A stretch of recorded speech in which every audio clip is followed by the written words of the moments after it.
A beautiful and haunting movie, a great noir, the first movie by the auteur Michael Mann. It's Thief. Have you ever heard of this movie? I'm going to tell you why this movie influenced Blade Runner, I think, and a number of other movies that came after it, coming up next.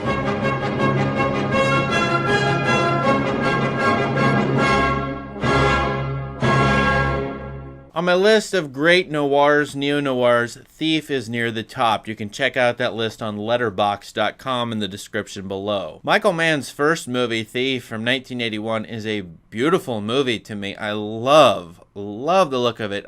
That alone is what makes this movie great. It is a story of an anti-hero, a thief, played wonderfully by James Caan here, who is into heists, and it's fairly realistic. Supposedly, Michael Mann researched how thieves actually crack into safes, and you can see it in the opening of the movie and later on in a heist later in the movie. And the opening definitely influenced, say, The Dark Knight. In fact, Christopher Nolan owes a lot, I think, to Michael Mann, as do all future directors after him, including, say, low-light lover David Fincher. This is a very low-lit movie as well. But I think a movie that comes up to me that looks unique, inventive, and fresh is Blade Runner. It doesn't look like it was made in 1982, obviously one of the more famous movies ever by director Ridley Scott. I had been searching for influences on Blade Runner, coming up with not so much, but when I ran into Thief, I knew, well, I got a good clue that Ridley Scott watched this movie and studied it and then made Blade Runner, because boy, do these two movies look similar in a lot of ways. Now, Thief is set in modern-day New York,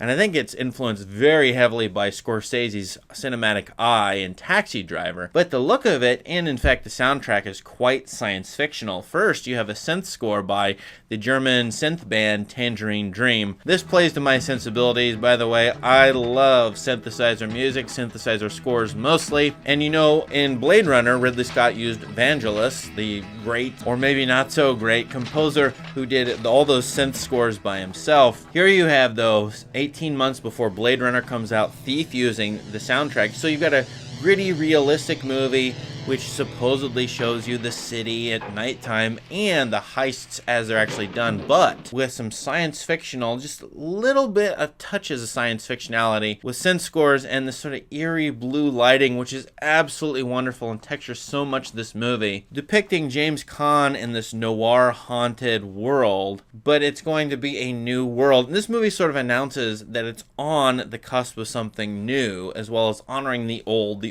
noir tradition. In fact, one of the things I think makes this movie great, really, is that it blends 1970s character dramas with the heist movies and the action movies that were to come in the 1980s and thereafter. Once we go past Thief and get into the late 1980s and onward, you sort of get these generic characters who are basic hero types, a little bit of background to them, but they're kind of cookie cutter and kind of all the same. But in this movie, you get something more like in the 1970s, where they wanted to flush out all these characters, humanize them as much as possible, give them deep, rich backgrounds, deep, complex psyches, lots of motivations, lots of, contradicting desires. And James Caan, as I said, plays this character wonderfully in what I think should be an Oscar-winning turn as a thief who has a rich background. He's been in prison. He's been harmed in the way he's grown up. You will hear about that in the movie. He's got a love interest, sort of pulls him away, may pull him away from the heist. He used to be married, and he uses his skills. He's a laborer. He works hard with his hands. In fact, this movie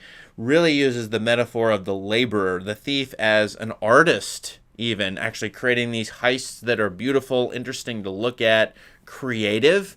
The thief is doing all those things, and I think Michael Mann is saying, whether he meant to or not, that the directors and the artists in the movie industry are thieves. They literally steal from the past. They steal from older things, the influences, but they are working really hard, creatively, and laboring to create their new things, which is what the movie Thief is doing. So Michael Mann at once relies on the noir tradition and on, as I said, like Taxi Driver to show the New York cityscape here, but he's doing something new and interesting and creative with his theft, as it were, just as the anti-hero character in this movie does. Hey, you goof, look at the wall. I am the last guy in the world that you want to with. Along with the synth score, I just said, I just love the look of this movie. I don't even care what the plot is. And there's not a lot of movies where I would say that. But this is beautiful to look at. If you were there in person, I don't think the city would look that great. To me, urban cityscapes with this lighting look kind of ugly and unattractive. But Michael Mann has shot this with some blues and green tints.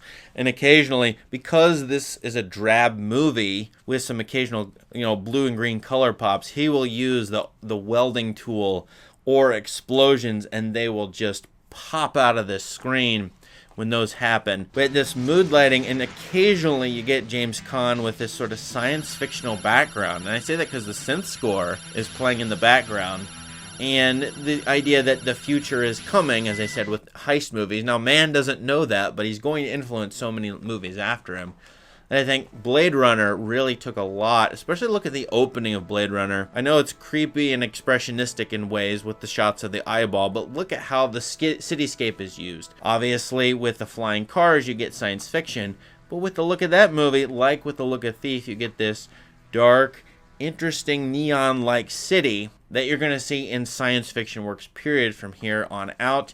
In fact, just read William Gibson's novels, and there's certainly influence and of this period of time, using the anti-heroes and using sort of lighting and the mood of it to create this haunting atmosphere that I find quite attractive. So my suggestion is to take a look at Thief and other early Michael Mann movies, and you will see, David Fincher, for example, really relies a lot on the mood and the tone and the textures of Michael Mann's shots, if you just want to look at the visual elements. I think Christopher Nolan, to a lesser extent, has done that too. And thus you can say Thief and the earlier Michael Mann movies like Manhunter, which I really like too, are impactful on everything we've been seeing in the last 20 or 30 years, which means my childhood and adult life are impacted a lot by Michael Mann. The visual, the aesthetics. That's why I called him an auteur, because he really has crafted a whole world here with his movies that others have taken up and definitely used. For all these reasons, I highly recommend Thief, and I might even claim on certain days that this is Michael Mann's best movie, his first movie. Certainly this is one of the best first efforts ever, in terms of blending all kinds of movie traditions together, visual and sonic elements, character elements, and then creating something that, as I said, has lots of influence. And I think just this movie is impactful to me. So there are some flaws with the movie, perhaps, that you would spot, and yet I still love, if nothing else, the look and the sound of this movie, which is why I continue to recommend it, even though, as of this video's day, it's 40 years old. What do you think of Michael Mann? What do you think of Thief, James Caan? Anything we've mentioned in this video, let us know in the comments, and please subscribe to this channel for more wonderful and great and enlightening content. Thank you very much.